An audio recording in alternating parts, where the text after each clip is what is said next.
Good morning, everyone. I'm Nicola Mendelsohn, and I am the president of the IPA. I am absolutely thrilled and delighted to welcome everybody here this morning to our second ever Women in Work event. You can see all the information you need there about how you get on the Wi-Fi, and there is the hashtag IPA WIW. We want people to get your phones out, switch them off, obviously, so you can't hear it ringing through, but please do tweet as we go through the morning. What I'm loving as I'm standing here is seeing a couple of men. Give us a wave, men in the room. Beautiful. Oh, lovely to see you. And it's quite an interesting indication. I was just saying to Scylla that I was at an event last week where there were 60 men and 2 girls. So you can kind of bit of a role reversal this morning, how it often feels for a lot of the women. But we welcome you, and we love men at the IPA. So why is, and I do anyway, love men quite a lot, just so we're clear. So why is this topic important to the IPA? Well, as many of you probably know, I am the first woman ever to head up the IPA in its 95-year history, which I think actually speaks more, and as I've said before, about how the inherent conservative nature of our industry and how we have to strive to make sure that we are as forward-thinking and as exciting as an industry as we should be, given that we chose the world of advertising and not perhaps some of the other worlds out there. And the other reason that this is a really important event to me personally and also to the IPA is that when we last did the census just almost a year ago, we saw that only 13.5% of women were in C-suite positions, which is the chairman, the CEO, or the MD.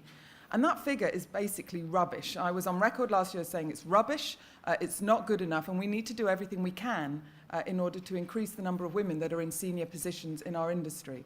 And it's not just because we need equality for equality's sake, but all the studies show that when you have a more balanced, diverse board at the top of companies, companies do better because you have different ways of thinking and more, we complement each other. So the figures aren't good enough. But at the end of the month, we are going to see the latest census figures. So I'm doing this, that the figures will be better than where they were. I'm not expecting enormous changes, but anything will be better than where we are, and we've still got a long way to go. So the reason we're having a follow-up event today is because the last one was so bloody popular. And we did the score sheets after, and everyone said, well, can't believe that you've only ever had one of these before at the IPA. Good morning, come in, there's a couple of seats here. Please, can we have another one? There are so many issues that we still need to debate and discuss. So we are back.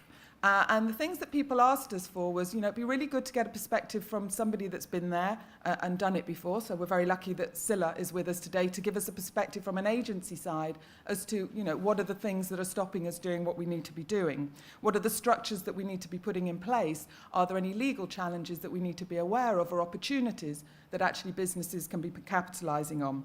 And we also got feedback last time that people wanted to have more of an interactive discussion, and so we'll be welcoming that today, making sure that there's plenty of opportunity for people in the room to ask questions and get involved. And of course, as I said earlier, the Twitter handle is a really good way of getting that information out there, not just for the people in this room, but for the other people as well that will be following this and watching it later on the video as well.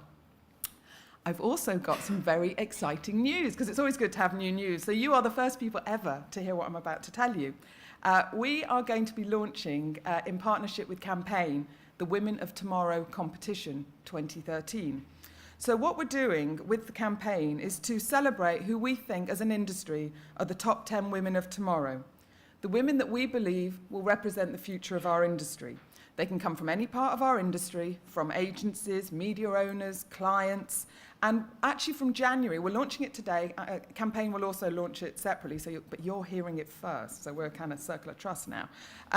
In January, we're going to ask people to write written submissions as to why they think the women in their company are the women that deserve that badge, the women of tomorrow.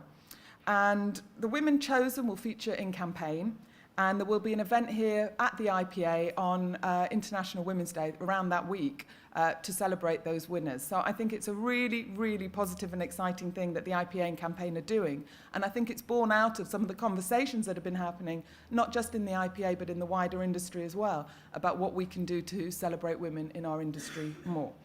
So that's it from me. I'm also really must apologise that I can't stay today, but I have a client that needs to see me, and so my client has to come first. So I'm really sorry because I really, really wanted to be part, but I will be following on Twitter all day, so please do tell me all the pearls of wisdom that the wonderful people at the front will share.